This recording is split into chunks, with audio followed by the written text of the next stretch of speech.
जय माता दी। प्रिय भक्तों, आप सभी का हमारे चैनल मन की शांति में बहुत बहुत स्वागत है। आज आप सब पूर्णिमा व्रत कथा सुनेंगे। आइए इस पावन अवसर पर पूर्णिमा व्रत कथा का श्रवण करें। अपने जीवन को पुण्य, शांति और भक्ति के प्रकाश से आलोकित करें। आप सभी भक्तों का आज की कथा में स्वागत है। द्वापर युग में एक समय की बात है कि यशोदा जी ने श्री कृष्ण से कहा, हे कृष्ण, तुम सारे संसार के उत्पन्न करता, पोषक तथा उसके संहार करता हो। आज कोई ऐसा व्रत मुझसे कहो जिसके करने से मृत्यु लोक में स्त्रियों को विधवा होने का भय न रहे तथा यह व्रत सभी मनुष्यों की मनोकामनाएं पूर्ण करने वाला हो। श्री कृष्ण कहने लगे, हे माता, तुमने अति सुंदर प्रश्न किया है। मैं तुमसे ऐसे ही व्रत को सविस्तार कहता हूँ। सौभाग्य की प्राप्ति के लिए स्त्रियों को 32 पूर्णमासियों का व्रत करना चाहिए। इस व्रत के करने से स्त्रियों को सौभाग्य संपत्ति मिलती है। यह व्रत अचल सौभाग्य देने वाला एवं भगवान शिव के प्रति मनुष्य मात्र की भक्ति को बढ़ाने वाला है। यशोदा जी कहने लगी, हे कृष्ण, सर्वप्रथम इस व्रत को मृत्यु लोक में किसने किया था? इसके विषय में विस्तार पूर्वक मुझसे कहो। श्री कृष्ण जी कहने लगे, इस भूमंडल पर एक अत्यंत प्रसिद्ध राजा चंद्रहास से पालित अनेक प्रकार के रत्नों से परिपूर्ण कातिका नाम की एक नगरी थी। वहां पर धनेश्वर नाम का एक ब्राह्मण रहता था और उसकी स्त्री अति सुशीला रूपवती थी। दोनों ही उस नगरी में बड़े प्रेम के साथ रहते थे। घर में धन धान्य आदि की कमी नहीं थी। उनको एक बड़ा दुख था कि उनके कोई संतान नहीं थी। इस दुख से वह अत्यंत दुखी रहते थे। एक समय एक बड़ा तपस्वी योगी उस नगरी में आया। वह योगी उस ब्राह्मण के घर को छोड़कर अन्य घरों से भिक्षा लाकर भोजन किया करता था। रूपवती से वह भिक्षा नहीं लिया करता था। उस योगी ने एक दिन रूपवती से भिक्षा न लेकर किसी अन्य घर से भिक्षा लेकर गंगा किनारे जाकर भिक्षान होकर प्रेम पूर्वक खा रहा था कि धनेश्वर ने योगी का यह सब कार्य किसी प्रकार से देख लिया। अपनी भिक्षा के अनादर से दुखी होकर धनेश्वर योगी से बोला, महात्मन, आप सब घरों से भिक्षा लेते हैं परंतु मेरे घर की भिक्षा कभी भी नहीं लेते, इसका कारण क्या है? योगी ने कहा कि निसंतान के घर की भीख पतितों के अन्न के तुल्य होती है और जो पतितों का अन्न खाता है वह भी पतित हो जाता है। चूंकि तुम निसंतान हो, अतः पतित हो जाने के भय से मैं तुम्हारे घर की भिक्षा नहीं लेता हूँ। धनेश्वर यह बात सुनकर अपने मन में बहुत दुखी हुआ और हाथ जोड़कर योगी के पैरों पर गिर पड़ा तथा आर्त भाव से कहने लगा, हे महाराज, यदि ऐसा है तो आप मुझको पुत्र प्राप्त का उपाय बताइए। आप सर्वज्ञ हैं, मुझ पर अवश्य ही यह कृपा कीजिए। धन की मेरे घर में कोई कमी नहीं है परंतु मैं पुत्र न होने के कारण अत्यंत दुखी हूँ। आप मेरे इस दुख का हरण करें। आप सामर्थ्यवान हैं। यह सुनकर योगी कहने लगे, हे ब्राह्मण, तुम चंडी की आराधना करो। घर आकर उसने अपनी स्त्री से सब वृत्तांत कहा और स्वयं तप के निमित्त वन में चला गया। वन में जाकर उसने चंडी की उपासना की और उपवास किया। चंडी ने 16वें दिन उसको स्वप्न में दर्शन दिया और कहा, हे धनेश्वर, जा तेरे पुत्र होगा, परंतु वह 16 वर्ष की आयु में ही मृत्यु को प्राप्त हो जाएगा। यदि तुम दोनों स्त्री पुरुष 32 पूर्णमासियों का व्रत विधि पूर्वक करोगे तो वह दीर्घायु होगा। जितनी तुम्हारी सामर्थ्य हो आटे के दिए बनाकर शिव जी का पूजन करना, परंतु पूर्णमासी को 32 हो जाने चाहिए। प्रातः काल होने पर इस स्थान के समीप ही तुम्हें एक आम का वृक्ष दिखाई देगा। उस पर तुम चढ़कर एक फल तोड़कर शीघ्र अपने घर ले जाना। अपनी स्त्री से सब वृत्तांत कहना। ऋतु स्नान के पश्चात वह स्वच्छ होकर श्री शंकर जी का ध्यान करके उस फल को खा लेगी। तब भगवान शंकर की कृपा से उसको गर्भ हो जाएगा। जब वह ब्राह्मण प्रातः काल उठा तो उसने उस स्थान के पास ही एक आम का वृक्ष देखा, जिस पर एक अत्यंत सुंदर आम का फल लगा हुआ था। उस ब्राह्मण ने उस आम के वृक्ष पर चढ़कर उस फल को तोड़ने का प्रयत्न किया, परंतु वृक्ष पर कई बार प्रयत्न करने पर भी वह न चढ़ पाया। तब तो उस ब्राह्मण को बहुत चिंता हुई और विघ्न विनाशक श्री गणेश जी की वंदना करने लगा। हे दया निधे, अपने भक्तों के विघ्नों का नाश करके उनके मंगल कार्य को करने वाले, दुष्टों का नाश करने वाले, रिद्धि सिद्धि को देने वाले, आप मुझ पर कृपा करके इतना बल दें कि मैं अपने मनोरथ को पूर्ण कर सकूं। इस प्रकार गणेश जी की प्रार्थना करने पर उनकी कृपा से धनेश्वर वृक्ष पर चढ़ गया और उसने एक अति सुंदर आम का फल देखा।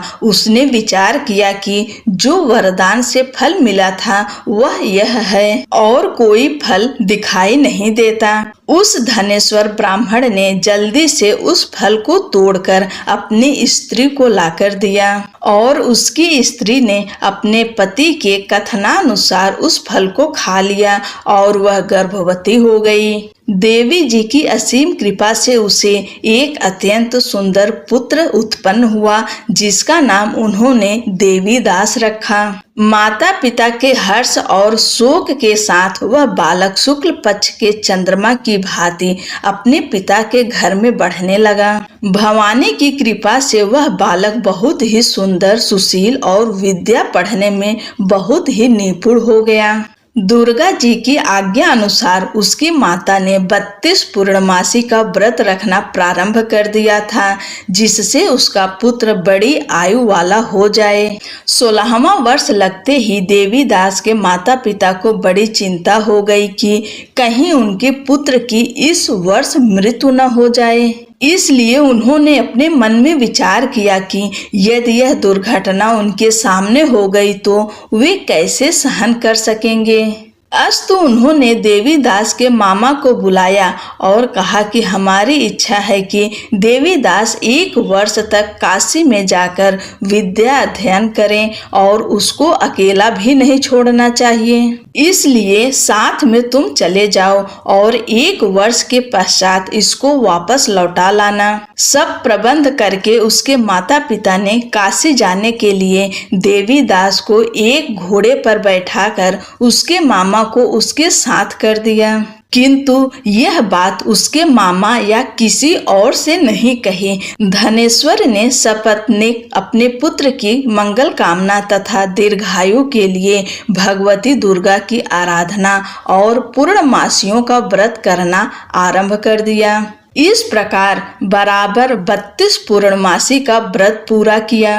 कुछ समय पश्चात एक दिन वह दोनों मामा और भांजा मार्ग में रात्रि बिताने के लिए किसी ग्राम में ठहरे हुए थे। उस दिन उस गांव में एक ब्राह्मण की अत्यंत सुंदरी, सुशीला, विदुषी और गुणवती कन्या का विवाह होने वाला था। जिस धर्मशाला के अंदर वर और उसकी बारात ठहरी हुई थी, उसी धर्मशाला में देवीदास और उसके मामा भी ठहरे हुए थे। संयोगवश कन्या को तेल आदि चढ़ाकर मंडप आदि का कृत्य किया गया तो लग्न के समय वर को धनुर्वात हो गया। अस्तु वर के पिता ने अपने कुटुंबियों से परामर्श करके निश्चय किया कि यह देवीदास मेरे पुत्र जैसा ही सुंदर है, मैं इसके साथ ही लग्न करा दूं और बाद में विवाह के अन्य कार्य मेरे लड़के के साथ हो जाएगा। यह सोचकर देवीदास के मामा से जाकर बोला कि तुम थोड़ी देर के लिए अपने भांजे को हमें दे दो, जिससे विवाह के लग्न का सब कृत्य सुचारू रूप से हो सके।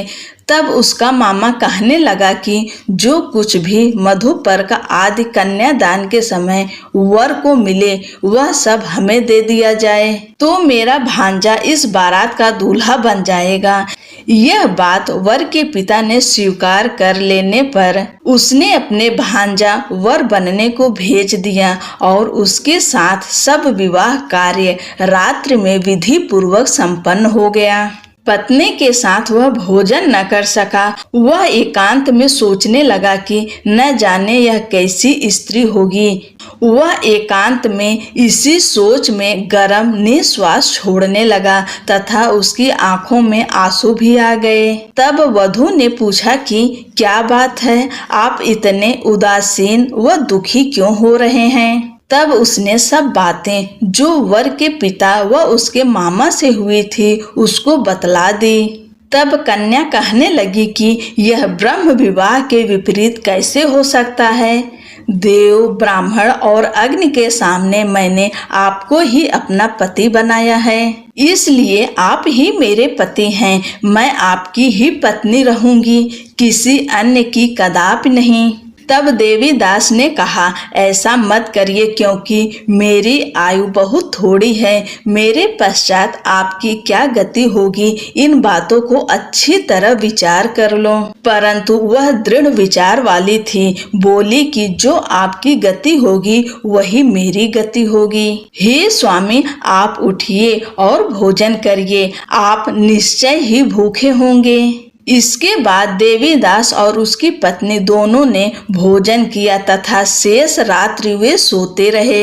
प्रातः काल देवीदास ने अपनी पत्नी को 3 नगों से जड़ी हुई एक अंगूठी दी, एक रुमाल दिया और बोला, हे प्रिय, इसे लो और संकेत समझकर स्थिर चित्त हो जाओ। मेरे मरण और जीवन जानने के लिए एक पुष्प वाटिका बना लो, उसमें सुगंधित वाली एक नव मल्लिका लगा लो, उसको प्रतिदिन जल से सींचा करो और आनंद के साथ खेलो कूदो तथा उत्सव मनाओ। जिस समय और जिस दिन मेरा प्राणांत होगा ये फूल सूख जाएंगे और जब ये फिर हरे हो जाएं तो जान लेना कि मैं जीवित हूँ। यह बात निश्चय करके समझ लेना कि इसमें कोई संशय नहीं है। यह समझाकर वह चला गया।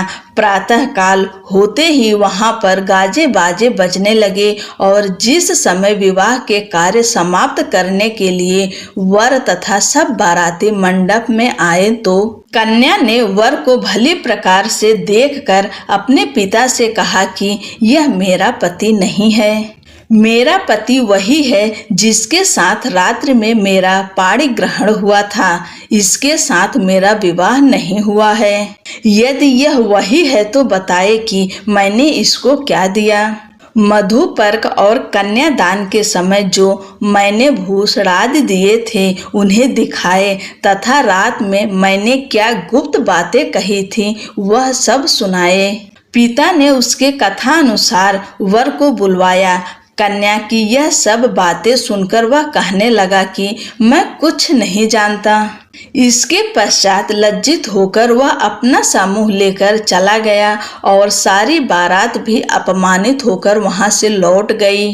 भगवान श्री कृष्ण बोले, हे माता, इस प्रकार देवीदास काशी विद्या अध्ययन के लिए चला गया। जब कुछ समय बीत गया तो काल से प्रेरित होकर एक सर्प रात्रि के समय उसको डसने के लिए वहां पर आया।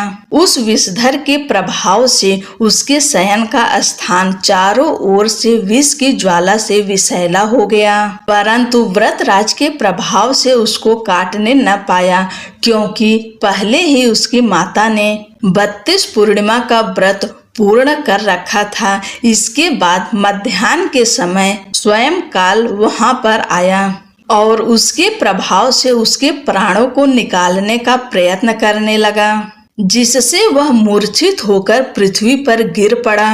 भगवान की कृपा से उसी समय पार्वती जी के साथ श्री शंकर जी वहां पर आ गए।